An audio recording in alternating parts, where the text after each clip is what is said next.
Hello students, welcome to imperial classes once again. आज हम आपसे पॉजेसिव का पार्ट 3 डिस्कस करेंगे। Let's come. अब तक हमने आपसे दो पार्ट्स पॉजेसिव के डिस्कस कर चुके हैं, जिसमें हमने आपसे एक्सरसाइजेस और एग्जांपल्स के साथ हमने आपको एक्सप्लेन भी किया है। आज मैं आपसे पॉजेसिव का पार्ट 3 डिस्कस करूँगा। Apostrophe possessive both are the same thing. तो इसमें पॉजेसिव मैंने एक रूल नंबर 1 को डिस्कस किया है, पॉजेसिव नाउन प्लस नाउन। अगर पॉजेसिव नाउन के साथ नाउन आता है तो क्या रूल हो सकते हैं। तो एक क्वेश्चन ये उठता है, if it is possible to keep this noun implied. क्या ये संभव है कि पॉजेसिव नाउन जब आ रहा हो तो उसके साथ हम नाउन को हाइड कर सकें या इम्प्लाइड कर सकें। Then answer is if this मतलब noun denotes any of the following. अगर वो नाउन इन नीचे दिए हुए जो मैं आपसे डिस्कस कर रहा हूँ, अगर उनमें से कोई भी होगा तो हम उसको हाइड कर सकते हैं। जैसे फर्स्ट है, ए पार्ट को हमने ए बोला है शॉप को। अगर शॉप आ रहा है पॉजेसिव के साथ तो हम उसको हाइड कर सकते हैं। क्लिनिक आ रहा है तो हम पॉजेसिव को हाइड कर सकते हैं पॉजेसिव के साथ क्लिनिक को। रेसिडेंस आ रहा है तो हम पॉजेसिव के साथ रेसिडेंस को हाइड कर सकते हैं। और स्कूल आ रहा है और चर्च आ रहा है तो उसको भी हम हाइड कर सकते हैं, लेकिन उसके साथ हम प्रोसीड करेंगे सेंट को। तो मैंने कुछ एग्जांपल्स आपको बताएं, जैसे he visited Guptas to purchase some toys. ठीक है, ही विजिटेड, वह गुप्ता की दुकान पे गया कुछ टॉयज़ को ख़रीदने के लिए। हमने यहाँ हाइड क्या किया है, ही विजिटेड गुप्तास शॉप। मैंने आपसे क्या कहा, यहाँ पे गुप्तास शॉप को हम हाइड कर सकते हैं, सीधा ऐसे ही पॉजेसिव के साथ गुप्तास लिख दिया। ठीक है, इसका मतलब क्या है, विजिटेड गुप्तास शॉप, यहाँ डी लगा दे। ठीक है, अब दूसरा एग्जाम्पल मैंने लिया है, I will get my BP measured at doctor Mathur's. ठीक है, मैं अपना बीपी को मेज़र कराऊंगा डॉक्टर माथुर्स। इसमें मैंने क्या हाइड किया है, clinic, doctor Mathurs clinic. B को भी मैंने हाइड कर दिया। जैसे मैंने कहा था ना, इन में से कोई भी आएगा तो हम इसको हाइड कर सकते हैं पॉजेसिव के साथ। अब मैंने तीसरा बोला है, Jassi, Gindi and Ravi are brothers. Today I will meet them at Jassi's. तो इसका क्या मतलब हो, रेसिडेंस, जस्सीज रेसिडेंस। तो मैंने पॉजेसिव के साथ रेसिडेंस को हाइड कर दिया। He is student of saint Mary's. अब स्कूल को हाइड करना है तो उसके आगे सेंट जरूर लगाना होगा। तो सेंट मैरीज लिखा है, इसका मतलब क्या, सेंट मैरीज स्कूल। ठीक है, तो मैंने यहाँ पे जो डी पार्ट था उसको भी डिस्कस कर लिया। सेंट मैरीज है, यहाँ पे सेंट मैंने लगाया है, ये देखिए सेंट और Mary's. Then I hide the school. Raj conduct morning and evening at Saint Peter's. क्या करता है राज, पूजा करता है सेंट, तो यहाँ सेंट लगाया और पीटर्स। और देन आई हाइड चर्च।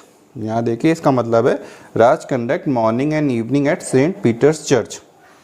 तो मैंने अभी आपसे जो एग्जांपल किया था, एनी ऑफ द फॉलोइंग जैसे like shop, clinic, residence, school और चर्च को हम हाइड कर सकते हैं पॉजेसिव के साथ, और मैंने आपको एग्जाम्पल के साथ बता भी दिया है। आप इसका स्क्रीनशॉट ले लीजिए ताकि हम आगे के पॉइंट डिस्कस कर सकें। अब हम आपसे रूल नंबर 2 डिस्कस करेंगे, जिसमें हम आपसे इम्पॉर्टेंट एक्सेप्शंस डिस्कस करेंगे। एक्सेप्शंस मीन्स कि जो मैंने आपसे डिस्कस किए थे, समथिंग इनएनिमेट के साथ हम अपॉस्ट्रोफी को अवॉइड करते हैं, तो उसके कुछ एक्सेप्शंस हैं जो हम आपसे अब डिस्कस करेंगे रूल नंबर 2 में। एपी का यहाँ पे मैंने लिखा भी हुआ है, important exceptions of apostrophe. AP का मतलब है अपॉस्ट्रोफी, इसमें हमने इनएनिमेट के साथ हमने बताया है। समथिंग इनएनिमेट के साथ भी हम अपॉस्ट्रोफी लगा सकते हैं, लेकिन कहाँ वो देखना पड़ेगा। जैसे कुछ प्लैनेट, स्टार्स, सीज, रिवर्स की बात हो रही है तो वी कैन यूज़ अपॉस्ट्रोफी। मैंने एक एग्जाम्पल के साथ डिफाइन भी किया है, the earth's distance from the moon is about 2,38,857 miles. ठीक है, दैट इज़ करेक्ट, बट ये ज़्यादा करेक्ट है। The distance of the earth अगर आप बोलें दैट प्रीफर यही किया जाता है, otherwise both are the correct.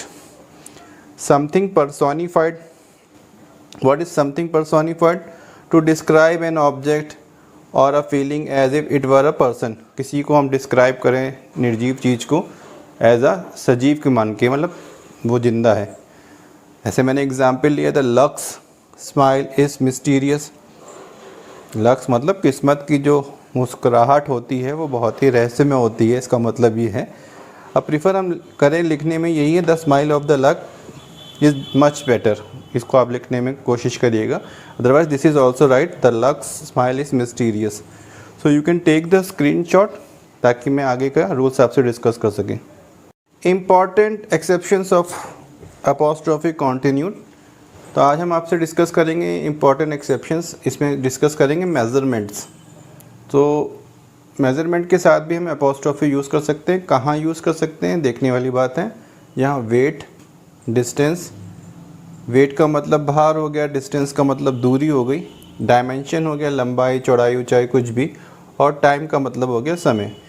इस के साथ हम अपॉस्ट्रोफी लगा सकते हैं।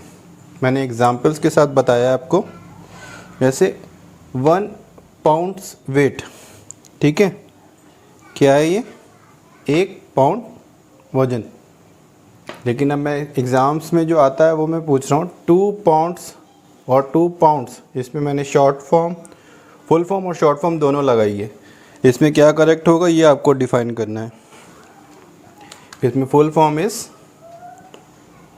Wrong, 2 pounds weight is correct, okay.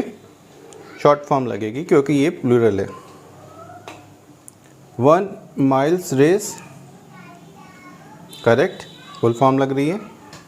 5 miles race, इसमें फुल फॉर्म और शॉर्ट फॉर्म में क्या लिखना है, जैसे मैंने आपको कहा था यहाँ पे 5 आ रहा है तो हमें यहाँ पे शॉर्ट फॉर्म ही लगानी है, तो ये गलत है, दैट इज़ करेक्ट, ठीक है।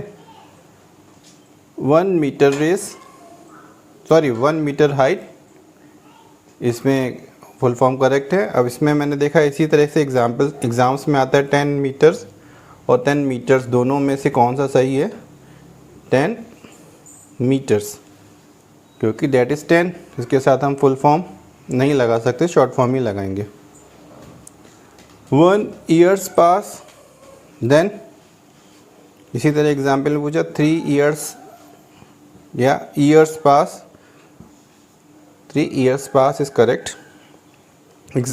आजकल क्रिकेट का सीज़न बहुत चलता है तो बोलते हैं ना टुमारोज मैच बोलते हैं, तो डैट इज़ ऑल्सो करेक्ट। अब मैंने इसको हिंदी में व्याख्या भी की है इसकी, दीज ऑल आर निर्जीव हैं, परंतु हम इन वाक्यों को सजीव मानते हुए अपॉस्ट्रोफी का यूज़ कर सकते हैं। So you can take the screenshot ताकि मैं आगे का रूल्स आपसे डिस्कस कर सकूं। तो important exceptions of apostrophe continue, इसमें हम रूल नंबर 4 डिस्कस करेंगे। मैंने लिखा भी है, if a noun denote some person and also some inanimate, if अगर नाउन डिनोट करता है किसी पर्सन को या किसी निर्जीव को, देन यूज़ ऑफ एपी का मतलब है apostrophe. Apostrophe depends on what it denotes, वो क्या डिनोट्स कर रहा है। तो मैं एग्जाम्पल के साथ समझा रहा हूँ आपको। जैसे मैंने एक एग्जाम्पल लिया है, the courts building is beautiful, court की जो बिल्डिंग है वो ब्यूटीफुल है, ये ऐसा मुझे कहना है। ऐसा लिखने को आप अवॉइड करिए, दैट इज़ ज़्यादातर इंग्लिश ग्रामर की किताबों में गलत होता है, कई किताबों में सही भी होता है, तो यू कैन अवॉइड दिस। क्या लिखना है आपको, the building of the court is beautiful, that is correct, ऐसा लिखना है। लेकिन ज़्यादातर न्यूज़पेपर्स में आप देखते होंगे the court's judgement violates article 14, article 15, इस तरह से आता होगा, that is correct. Do you know why? The reason ये है, मैंने लिखा भी है हेयर, कोर्ट्स मीन्स जज और जजेस, जज और जजेस का जो डिसीज़न है इसमें बात हो रही है, कोर्ट की बिल्डिंग की बात नहीं हो रही है। सो आप इसका स्क्रीनशॉट ले लीजिए। यहाँ मैं अपॉस्ट्रोफी के एक्सेप्शंस को आज ख़त्म कर रहा हूँ। नेक्स्ट टॉपिक में, नेक्स्ट लेक्चर में मैं अपॉस्ट्रोफी के एक्सेप्शंस और लेके आऊँगा। Stay continue. आई होप आपको पॉजेसिव्स का पार्ट 3 बहुत अच्छा लगा होगा, और please keep liking and subscribing my channel. Thank you very